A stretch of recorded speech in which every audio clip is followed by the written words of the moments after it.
Friends, this is Rahi and welcome to our channel beard वाले। I hope आप सभी अच्छे होंगे।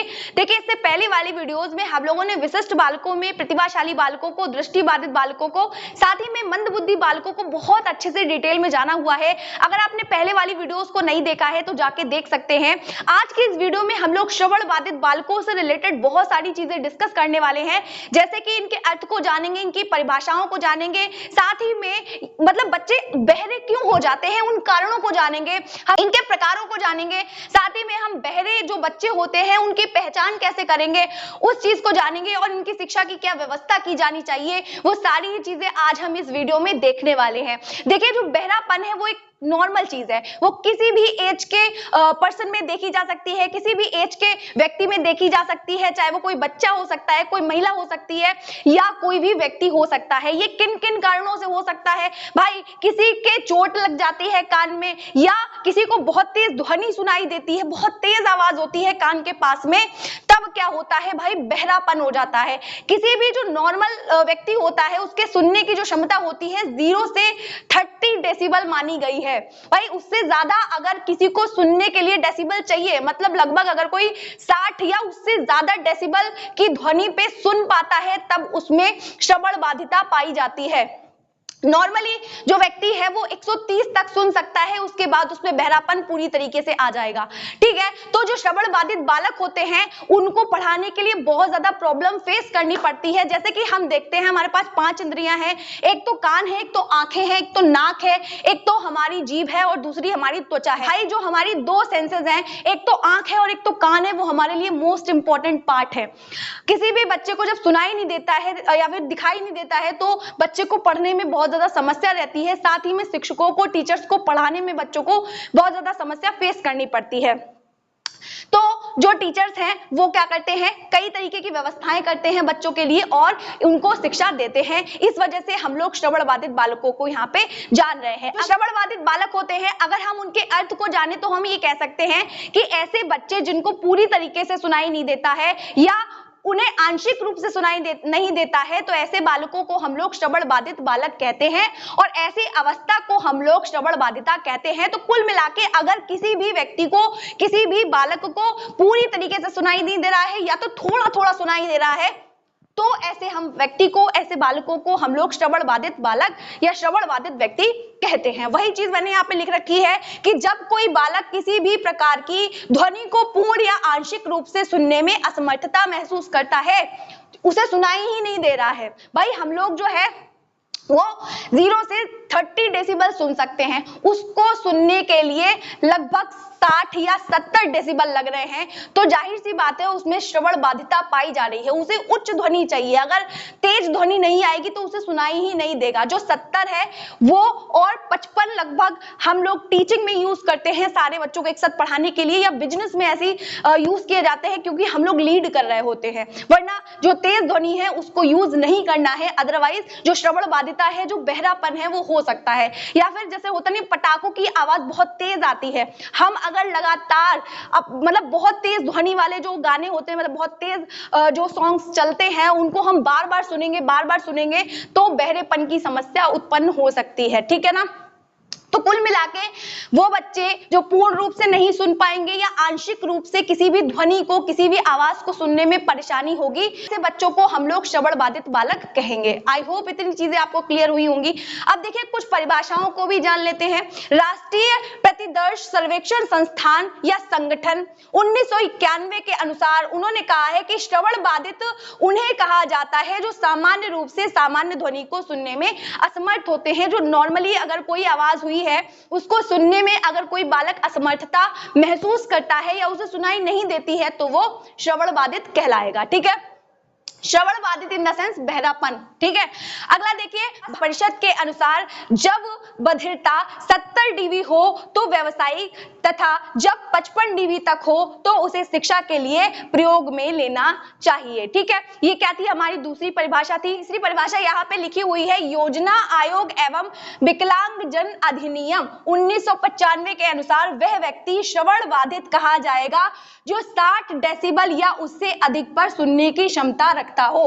अभी मैंने आप लोगों को बताया कि कोई भी जो नॉर्मल व्यक्ति है उसके सुनने की जो क्षमता होती है लगभग 0 से 30 डेसिबल की होती है, लेकिन अगर कोई व्यक्ति 60 की ध्वनि पे सुन पा रहा है, मतलब 60 डेसिबल पे सुन पा रहा है या उससे ज्यादा की ध्वनि उसे चाहिए है तब उसे सुनाई देगा, तो वो व्यक्ति या वो बालक जो है वो श्रवण बाधित कहा जाएगा। क्लियर है इतनी चीजें?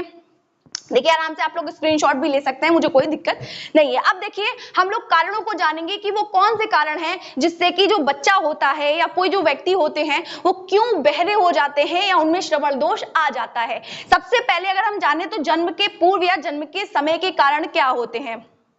सबसे पहला है गर्भावस्था में विकार, यानी जो माताएं होती हैं वो प्रेगनेंसी के टाइम पे किसी भी तरीके के स्मोकिंग करती हैं या फिर शराब का अल्कोहल का यूज करती हैं या किसी भी तरीके का असंतुलित आहार लेती हैं, तब बच्चे में श्रवण बाधिता पाई जाती है। ठीक है, तो यानी प्रेगनेंसी के टाइम पे माताओं को बहुत ज्यादा ध्यान रखना पड़ता है, अदरवाइज बच्चे के जो सेंस ऑर्गन्स हैं उनमें से कोई ना कोई क्षतिग्रस्त जरूर हो सकता है, किसी ना किसी में कमी जरूर आ सकती है। बच्चा अंधा भी हो सकता है, बच्चा बहरा भी हो सकता है, बच्चा गूंगा भी हो सकता है। तो अगर माता की जो एक्टिविटी है, जो भी मदर होती है, उनको ध्यान रखना बहुत जरूरी है कि वो किस तरीके की एक्सरसाइज करेंगी या उनका जो खान पान है उन्हें बहुत ज्यादा ध्यान रखना होगा, अदरवाइज बच्चे में बहुत तरीके की समस्याएं पैदा हो सकती हैं। अगला देखिए, अगला जो कारण है वो है वंशानुगत कारण, मतलब अगर किसी के माता पिता में बहरापन है तो उनके बच्चों में, उनकी संतति में भी बहरापन आने की पूरी संभावना है। और जो लोग खून के रिश्तों में शादी कर लेते हैं या नजदीकी रिश्तों में शादी कर लेते हैं, तब भी जो संतान पैदा होगी उनमें किसी भी प्रकार की जो भी सेंसेस हैं उनकी, उसमें से एक सेंस जरूर खराब हो सकती है। बल्कि ऐसा ही होता है कि अगर कोई अपने खून के रिश्ते में या नजदीकी रिश्ते में शादी कर लेता है तो उसका प्रभाव बच्चे पे जरूर पड़ता है। ठीक है ना। अगला देखिए, असामयिक प्रसव। असामयिक प्रसव का मतलब ये है कि जो डिलीवरी है अगर वो टाइम से पहले हो जाती है, बहुत समय पहले हो जाती है, जैसे 9 मंथ में एक जो बेबी है, ह्यूमन बेबी है, वो बाहर आता है, लेकिन अगर उससे पहले, बहुत समय पहले, लगभग 7 मंथ या 6 मंथ में या फिर 8th मंथ में अगर बच्चा बाहर आ जाता है, तब भी ये जो प्रॉब्लम है वो फेस करनी पड़ती है बच्चे को। या तो उसका कोई ऑर्गन बना ही नहीं होगा, हाथ पैर उंगलियों में किसी भी तरीके की कमी होगी, या फिर उसके जो सेंसेस हैं वो बिल्कुल डेवलप ही नहीं हुए होंगे। ठीक है, जैसे देखने से संबंधित, सुनने से संबंधित या फिर सूंघने से संबंधित किसी ना किसी प्रकार की समस्या बच्चे को फेस करनी पड़ती है। कुल मिला के सेंसेस में क्षति आ जाती है। यहाँ पे मैंने लिखा हुआ है असुरक्षित प्रसव का मतलब ये है कि जब डिलीवरी हो रही होती है, ठीक है, तो उस टाइम पे अगर बच्चे को ठीक से ऑक्सीजन की मात्रा नहीं मिल पाती है, साथ में जो ब्लड है वो ज्यादा बहता है प्रेगनेंसी के टाइम पे, तब भी क्या होता है, बच्चे में ऑक्सीजन की कमी के कारण जो उसकी सेंस ऑर्गन्स हैं वो पूरी तरीके से डेवलप नहीं हो पाती हैं। इतनी चीजें आई थिंक आपको क्लियर हुई होंगी। अब देखिए, जन्म के पश्चात के कारण क्या होते हैं, जब बच्चा पैदा हो जाता है उसके बाद क्या कारण रहते हैं। सबसे पहला कारण है बीमारी। बहुत सारी बीमारी हो जाती है, उससे भी क्या होता है, बच्चे की सुनने की क्षमता जो है वो कम हो जाती है। जैसे कि खसरा है, चेचक है, कन फोड़े हैं, कुत्ता खांसी है, ऐसे बहुत सारे रोग हैं जिसका इलाज ना करवाने पर बच्चे के बहरेपन के जो चांसेस है वो बढ़ जाते हैं। कान में घाव हो जाना या किसी तरीके का ममाद पड़ जाना। हम लोग देखते हैं जो स्वच्छता होती है, हम लोग जब चैप्टर पढ़ते हैं तो दैनिक जो सफाई होती है, तो जो डेली रूटीन की जो सफाई होती है वो हम ये देखते हैं कि हम लोगों को नेल्स काटने चाहिए, आंखों की सफाई, दांतों की सफाई, कान की सफाई। तो ये सारी चीजें क्यों बताई गई हैं, ताकि हम डेली चीजों को साफ करें तो चीजें चलती रहे प्रॉपर मैनर में। ठीक है, तो लोग अगर ऐसा नहीं करते हैं तो उनको बहुत सारी समस्याओं का सामना करना पड़ सकता है। साथ ही में दुर्घटना में भी लोग अपने कान गवा देते हैं। तो यानी जो हमारे आंतरिक जो भी पर्दा लोग बोलते हैं कि कान का पर्दा, अगर उस पर किसी भी प्रकार की क्षति पहुंचती है, किसी भी प्रकार की चोट लग जाती है, तब भी जो व्यक्ति होता है वो बहरा हो जाता है, या फिर हमारे कान में पानी चला जाता है, पानी वगैरह भर जाता है, तब भी जो है वो बहरापन होने की पूरी संभावना है। उच्च ध्वनि, कोई पटाखे फोड़ दे या किसी भी तरीके के अगर हम लाउड साउंड सुनते हैं तब भी बहरापन आ सकता है। और साथ ही में आयु के साथ में, मतलब जो भी एज होती है, जैसे जैसे हमारी एज बढ़ती जाती है तब हमारे सुनने की जो क्षमता है वो कम होती जाती है। तो आप लोगों को इतनी चीजें समझ आई होंगी। अब हम ये देखेंगे कि जो श्रवण दोष होता है वो कितने प्रकार का होता है, साथ ही में हम बहरे बच्चों की पहचान कैसे करेंगे, तो चलिए देखते हैं। अब हम लोग फटाफट से बहरेपन के प्रकार को भी जान लेते हैं। देखिए, जो हम लोग नॉर्मली बात करते हैं वो ज्यादातर हम लोग 30 डेसिबल या 40 डेसिबल तक बात करते हैं। ठीक है, तो सबसे पहला, लेकिन अगर हम लोग 130 या उससे ऊपर की ध्वनि सुनते हैं या फिर बातचीत बातचीत करते हैं उतने ऊंचे स्वर में, तब वो दर्दनाक हो सकता है और बहरापन आ सकता है। मतलब 130 से ज्यादा हम नहीं सुन सकते हैं, वो हमारी मैक्सिमम लिमिटेशन है, ठीक है ना। अब देखिए यहाँ पे सबसे पहला जो प्रकार होता है बहरेपन का, वो होता है किंचित। किंचित में क्या होता है, ये जो बच्चे होते हैं वो सामान्य बातचीत को तो सुन लेंगे, मतलब ये लोग 65 डेसिबल तक जो है वो सुन सकते हैं। 65 डेसिबल की अगर आवाज होती है, कोई ध्वनि होती है तो ये सुन सकते हैं, उससे कम की ध्वनि को ये नहीं सुन सकते। यानी अगर कोई 24 डेसिबल की ध्वनि है तो ये बच्चे नहीं सुन पाते हैं, जो कि किंचित होते हैं, ठीक है। अगला देखिए ये जो प्रकार है वो है मंद। ऐसे जो बच्चे होते हैं वो लगभग 55 से 69 डेसिबल की जो ध्वनि है उसको भी नहीं सुन पाते हैं, इन्हें उससे ज्यादा की ध्वनि चाहिए होती है, यानी हम लोगों को इनके लिए उच्च स्वर में बोलना पड़ता है, ठीक है, तब इनको सुनाई देता है। ये और ज्यादा गंभीर होते हैं। अगला जो प्रकार है जिसमें 70 से 89 तक जो डेसिबल होते हैं वो इन बच्चों को सुनाई नहीं देता है। लगभग 70 से जो 89 डेसिबल की जो ध्वनि है वो इस प्रकार के गंभीर समस्या वाले जो बच्चे हैं उनको सुनाई नहीं देती है, मतलब क्षय होता है, ये उससे ऊपर की ध्वनि को ही सुन पाते हैं। इन बच्चों के लिए बहुत ज्यादा कठिनाई झेलनी पड़ती है, बहुत ही ज्यादा उच्च स्वर में बोलना पड़ता है। उसके बाद आते हैं गहन बहरापन होता है जिनमें जो कि 90 या उससे ज्यादा की ही ध्वनि सुन पाते हैं, और ऐसे बच्चों के लिए आप बहुत तेज बोलेंगे तब भी उनको बिल्कुल थोड़ा सा सुनाई देगा। यानी जो गहन बहरापन जिन भी बच्चों में होता है उनके लिए क्या रहता है, हम अगर बहुत तेज बोलेंगे, वैसे तो मशीनों का इस्तेमाल करेंगे, कुल मिला के ये जो गहन बहरेपन वाले बच्चे होते हैं वो टोटली बहरे होते हैं, बहुत तेज ध्वनि करने पर भी इनको थोड़ी सी ही आवाज आती है। तो इस तरीके से किंचित, मंद, गंभीर और गहन प्रकार के बहरापन होता है बच्चों में, ठीक है। तो ये क्या थे, हमारे बहरेपन के प्रकार थे। साथ ही में अगर हम देखिए बहरे बालकों की पहचान कैसे करेंगे, जो टीचर्स होते हैं वो बच्चों से नॉर्मली बात करके ही ये पता कर सकते हैं कि बच्चे में किसी भी प्रकार का श्रवण दोष है या नहीं है, बच्चा सुन पा रहा है कि नहीं सुन पा रहा है। लेकिन क्या होता है, जो बच्चे होते हैं, जो बच्चे के माता पिता होते हैं, उनकी बहुत ज्यादा जिम्मेदारी होती है कि वो पहले से ही जब बच्चा पैदा हो रहा है तब लगभग 3 माह में ही बच्चे की जांच कर ले कि बच्चे में किसी भी प्रकार का श्रवण दोष तो नहीं है, और अगर है तो माता पिता का ये फर्ज बनता है कि वो टीचर्स को इस बात से अवगत करवाए। और जो स्कूल्स होते हैं उनमें भी कई प्रकार के श्रवण यंत्र रखे जाते हैं, जो ऑडियोमीटर है उससे हम बच्चे की सुनने की क्षमता को क्या करते हैं, नापते हैं। टीचर्स जो हैं वो ऐसे नॉर्मली पहचान नहीं कर सकते हैं किसी भी बच्चे को, क्योंकि अगर कोई बच्चा कम सुन पा रहा है तो वो खुद तो नहीं कह पाएगा, क्योंकि इतनी सारी मतलब बच्चे होते हैं क्लासरूम में, तो बच्चा खुद से तो आके नहीं बताएगा कि सर मुझे नहीं सुनाई दे रहा है। जब टीचर्स जो है वो ज्यादातर इंडिविजुअली काम करेंगे, व्यक्तिगत रूप से हर बच्चे के पास जाएंगे और हर बच्चे से उसकी समस्या को पूछेंगे, उससे बातचीत करेंगे, ज्यादा से ज्यादा इंटरेक्शन करेंगे, तब जाके कहीं टीचर्स को पता चलेगा। लेकिन जब क्लास में बच्चे ज्यादा होते हैं तब ये चीज पॉसिबल नहीं हो पाती है। इसीलिए जब बच्चा एडमिशन करवाने आएगा तभी टीचर्स को क्या करना है, श्रवण बाधित बालकों से बातचीत करके उनका जो श्रवण दोष है, उनकी जो सुनने की क्षमता है, उसके बारे में पूरी जानकारी माता पिता से ले लेनी है, पूरा अंदाजा लगा लेना है, जिससे कि जो शिक्षक हैं उनको कक्षा में जो विधियां यूज करेंगे, जो भी टीएलएम यूज करेंगे, जो भी चीजें इस्तेमाल करेंगे, वो ठीक ढंग से यूज कर पाएंगे। और बच्चों के बारे में जब पूरी जानकारी होती है तब बच्चे को शिक्षा देने में भी किसी भी प्रकार की प्रॉब्लम टीचर्स को नहीं आती है। फटाफट से जो बहरे बच्चे हैं उनकी शैक्षिक व्यवस्थाओं को भी देख लेते हैं।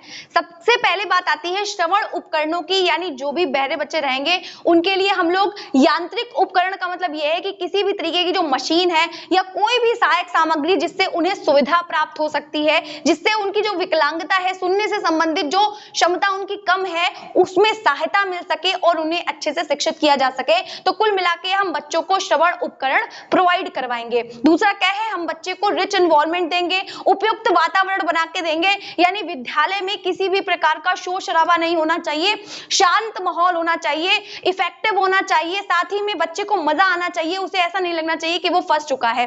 तो आकर्षक होना चाहिए, साथ ही में सुविधा से पूर्ण होना चाहिए।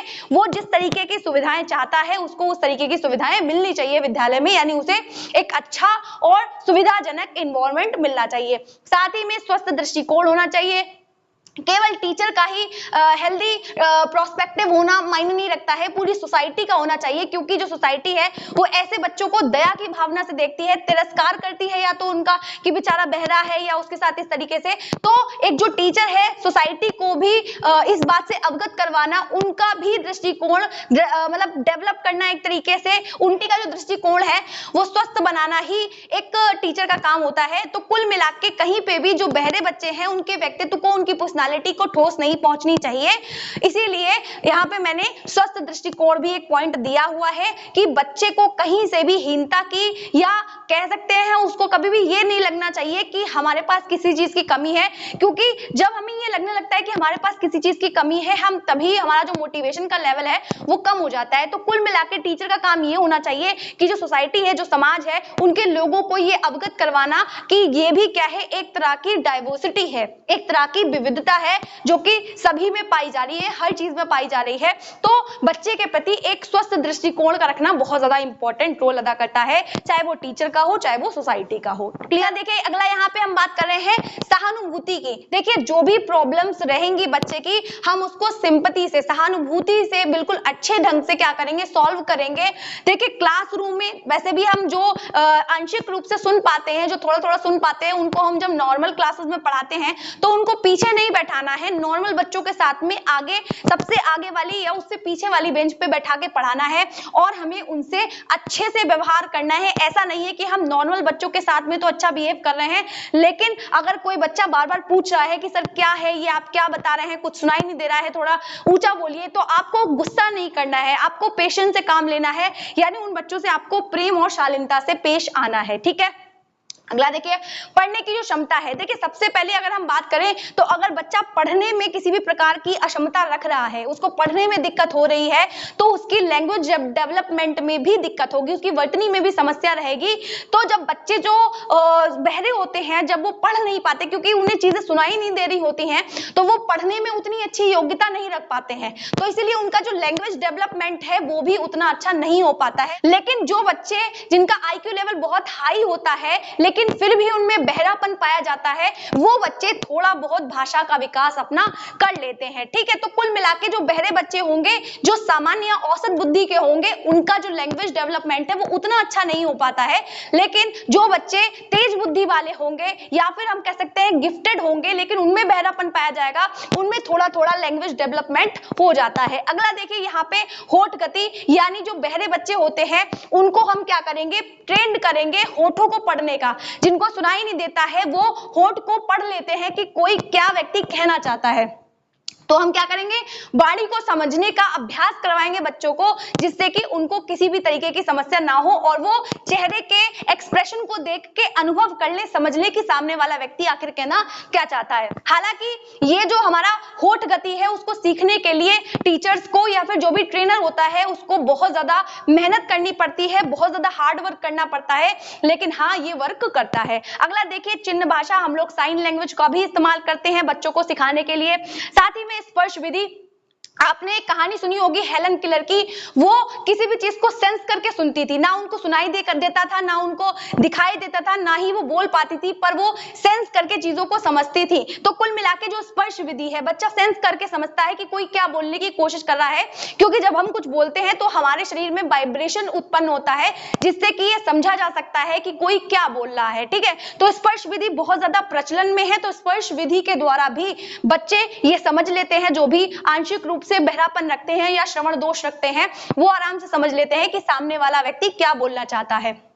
अगला देखिए यहाँ पे बात आ रही है ध्वनि प्रशिक्षण की। बच्चे को ध्वनि प्रशिक्षण देना एक टीचर का काम है, क्योंकि अगर कोई बच्चा सुनने में किसी भी प्रकार की असमर्थता रखता है तो उसे बोलने में भी बहुत ज्यादा समस्या होती है।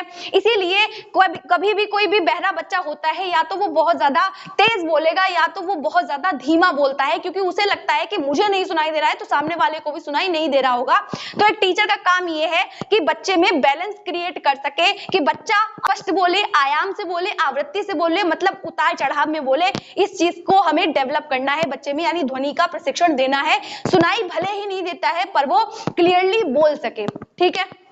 अगला देखिए, जो दृश्य श्रव्य सामग्री है उनका हमें इस्तेमाल करना है। ज्यादातर हमें बहरे बच्चों को पढ़ाने के लिए टेलीविजन का इस्तेमाल करना होता है, लेकिन अगर आपको लगता है, देखिए ऐसी कोई एक्टिविटी मत करवाइए ज्यादातर जो कि सुनने से संबंधित है, जिनसे उनके कानों पर किसी भी प्रकार का प्रभाव पड़े। अगर आप जो भी विजुअल एड्स हैं जो कि देखने वाले हैं उनको दिखा सकते हैं, दृश्य सामग्रियों को आप लोग ज्यादातर इस्तेमाल करें, जिससे कि जो श्रवण बाधित बच्चे हैं उनको भी किसी भी प्रकार की समस्या ना हो। तो आई होप आप लोगों को इतनी चीजें समझ आई होंगी। अगर आप लोगों को कोई भी टॉपिक नहीं मिलता है तो आप लोग कॉमेंट सेक्शन में मुझे बता सकते हैं। साथ ही में अगर आप लोगों को वीडियोस अच्छी लगा करें तो वीडियो को लाइक करना और चैनल को सब्सक्राइब करना, साथ ही में अपने साथियों के साथ शेयर करना बिल्कुल भी मत भूलिएगा। मिलते हैं इसी तरीके की मोर वीडियोस के लिए, तब तक के लिए जय हिंद।